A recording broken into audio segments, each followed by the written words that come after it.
Stand on London Bridge today, and you watch the Thames roll past in near silence, traffic humming overhead. The river holds 6 million people now, steel towers lining both banks. But rewind 450 years, and you would have found a city of 200,000 souls crushed into a single square mile, the stink of tanneries and slaughterhouses drifting up from the water at low tide, severed heads rotting on spikes above the very bridge where you stand. Plague. Fire. Treason. Spectacle. Using cutting-edge AI reconstruction, we are about to walk you through every aspect of Tudor London's daily life, from the moment a baker's apprentice woke in Cheapside to the night a noblewoman's barge slipped past Whitehall, illuminating a city that burned brighter and died faster than almost any in Europe. The city woke before dawn. Not to alarm clocks, but to church bells ringing across 100 parishes, each steeple competing for the faithful. In the timber-framed houses that leaned over streets so narrow 2 carts could not pass, families slept 3 and 4 to a bed, children at the foot, servants on straw pallets in the garret. The wealthiest merchants occupied 3-story homes in Cheapside and Cornhill, their upper floors projecting so far over the lane that neighbours could shake hands across the gap. Glass windows remained luxuries. Most homes stretched oiled linen or wooden shutters across openings, keeping out the cold and the smell, though the smell always found a way in. The poorest, day laborers, porters, the uncounted mass who had migrated from the shires hoping for work, crowded into tenements in Southwark and Whitechapel, a dozen souls sharing 2 rooms, sleeping in shifts. They woke to the sound of the night soil men hauling away the contents of chamber pots, dumping them into the Fleet ditch or directly into the Thames. Water came from public conduits, sometimes from the river itself. You boiled it if you were cautious. Most drank small beer instead, brewing it at home or buying it by the jug from the alewife down the lane. Breakfast, if you could afford it, meant bread and butter, perhaps a piece of salt fish. The apprentice boys at the bakeries and smithies ate standing up, still half asleep, pulling on their caps before the master rang the bell and the day's labour began. By 7 in the morning, the streets roared with commerce. Every trade had its district. Goldsmiths clustered in Cheapside, their signs glittering in the weak English sun. Drapers lined Watling Street. Fishmongers choked the lanes near Billingsgate, where the morning catch from the estuary lay glistening on wooden stalls, flies already gathering.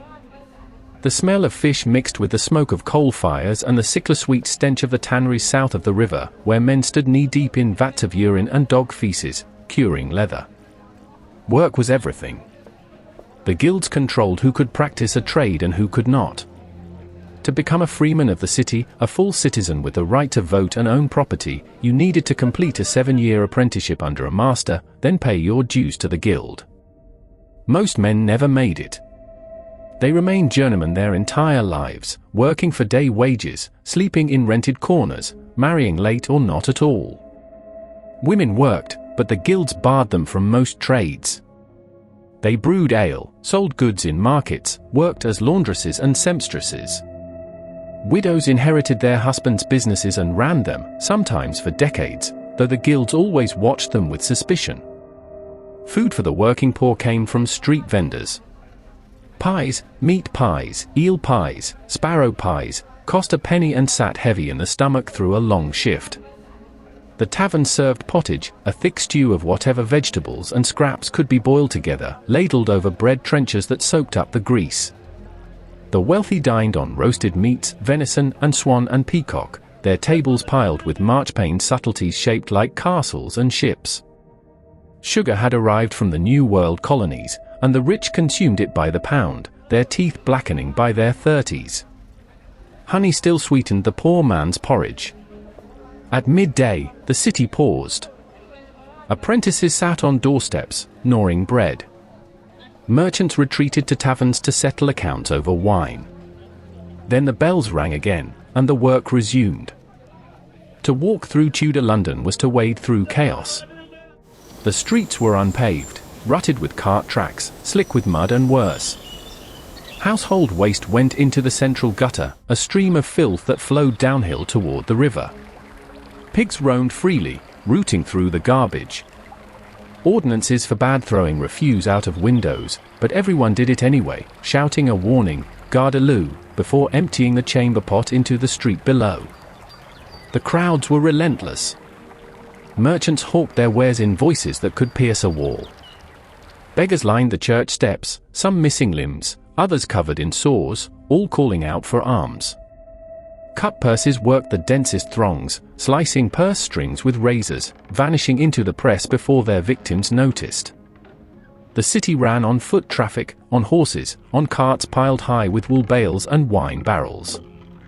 Hackney coaches had just begun to appear in the 1580s, charging a shilling to carry a passenger from Westminster to the Tower. Most people walked. London Bridge was the only crossing over the Thames. 19 stone arches held up a roadway lined with shops and houses, some 4 stories tall, their privies discharging directly into the river below. At the southern end, traitors' heads rotted on pikes, their faces black with tar, their empty eye sockets staring down at the crowds. The bridge was so narrow that carts jammed it for hours. Wherries, small rowboats, offered a faster route, ferrying passengers upstream and down for a few pennies. The watermen shouted for fares at the stairs, their language foul, their boats leaking. You stepped in carefully, holding your cloak above the bilge. Beyond the walls, Southwark sprawled in a riot of theatres, bear-baiting pits, and brothels. The city authorities had no jurisdiction there. The Bankside stews operated openly, their painted signs marking each house, their women leaning from windows, calling to men crossing the bridge. The law turned a blind eye, so long as the brothels paid their fees to the Bishop of Winchester, who technically owned the land. Moorfields, just north of the wall, served as the city's playground. Apprentices played football there on Sundays, games that turned into brawls, sometimes into riots. The trained bands, the city militia, broke up the worst of it, hauling the ringleaders to Bridewell to be whipped. Religion dominated the rhythm of life, but the religion itself kept changing. Henry VIII broke with Rome in 1533, dissolving the monasteries, seizing their wealth, remaking England as a Protestant nation. Then his daughter Mary restored Catholicism, burning Protestant heretics at Smithfield. Then Elizabeth reversed it all again, establishing the Anglican settlement that would endure. The common people learned to bend with the wind. They attended the services they were required to attend, recited the prayers they were required to recite, and kept their private doubts private. To refuse was to invite suspicion. Recusants, Catholics who would not conform, paid heavy fines, lost their property, sometimes lost their lives. The church calendar structured the year. Advent, Christmas, Lent, Easter, Whitsun. Every feast day meant a holiday, a break from labor, a chance to drink and dance and forget the grinding poverty for a few hours. Twelfthtide, the 12 days following Christmas, brought feasting and misrule. Apprentices elected a lord of misrule to lead processions through the streets, mocking authority, overturning the social order in symbolic jest. May Day saw young men and women rising before dawn to gather hawthorn blossoms in the fields beyond the city walls, raising maypoles, dancing until exhaustion. The Puritan preachers railed against such pagan survivals, calling the maypole a stinking idol, but the people ignored them. They had little enough joy as it was. The great civic processions marked moments of national importance. When Elizabeth rode through the city after her coronation in 1559, the streets were hung with tapestries, stages erected at every corner, pageants performed in her honor. The crowds roared. She stopped her litter to accept flowers from children, to listen to Latin orations, to smile and wave, her red hair glowing beneath her crown. She understood spectacle. She understood that majesty required visibility. The people loved her for it, or at least they told themselves they did. Marriage was a transaction. Among the wealthy, it was a merger of estates, a consolidation of political alliances, arranged by fathers and lawyers over wine. Love was incidental. A merchant's daughter brought a dowry, cash, property, connections, and in return received a husband who would manage that wealth and produce heirs to inherit it. Among the poor, marriage was simpler but no less calculated. A young man needed to complete his apprenticeship and establish himself in a trade before he could afford a wife. Most men married in their mid-20s, women a few years younger. Courtship was brief. You met at church, at market, through mutual acquaintances. If her father approved and the banns were read without objection, you married in the parish church, a brief ceremony, then a feast if you could afford one. Pregnancy followed quickly. A woman might bear 10 or 12 children in her lifetime. Half would die before the age of 5. Infant mortality was so common that parents delayed baptism, fearing the child would not survive long enough to make it worth the trouble. Childbirth killed women in terrifying numbers.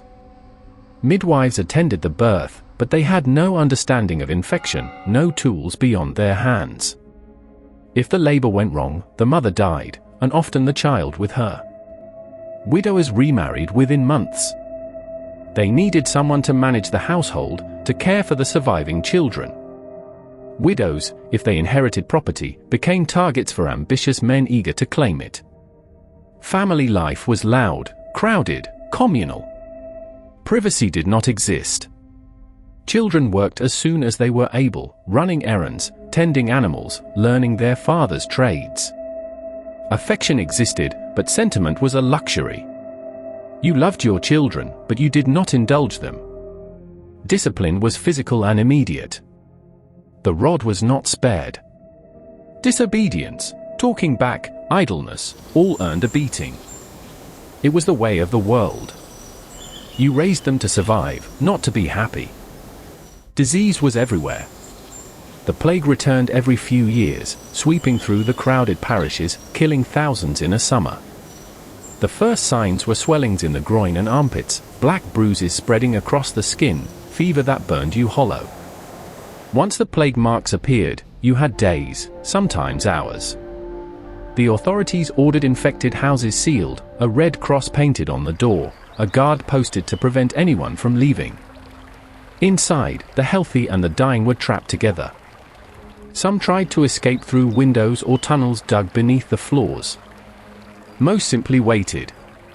The dead were collected at night, piled onto carts, hauled to plague pits beyond the walls and buried in mass graves without ceremony. Other diseases killed more slowly but just as surely. Smallpox scarred the survivors for life, their faces pocked and cratered.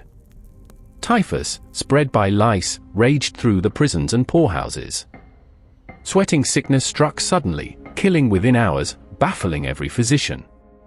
Medicine was a mix of superstition and observation. Barber surgeons pulled teeth, set bones, bled patients to balance their humors. Apothecaries sold remedies, powders, tinctures, salves, most of them useless, some actively harmful. Mercury for syphilis. Lead for headaches.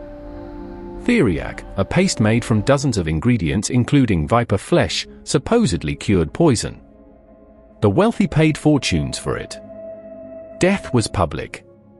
Funerals were processions, the body carried through the streets to the churchyard, mourners following in black. The church bells tolled. If you were rich, you were buried inside the church, beneath a carved monument. If you were poor, you went into the common ground, unmarked, forgotten within a generation. Life expectancy hovered around 40 years, though many died far younger. If you survived childhood, if you avoided the plague, if childbirth did not kill you, you might see old age. But old age meant 50, perhaps 60. Few went further. Stand on London Bridge today, and you see a city that has swallowed its past.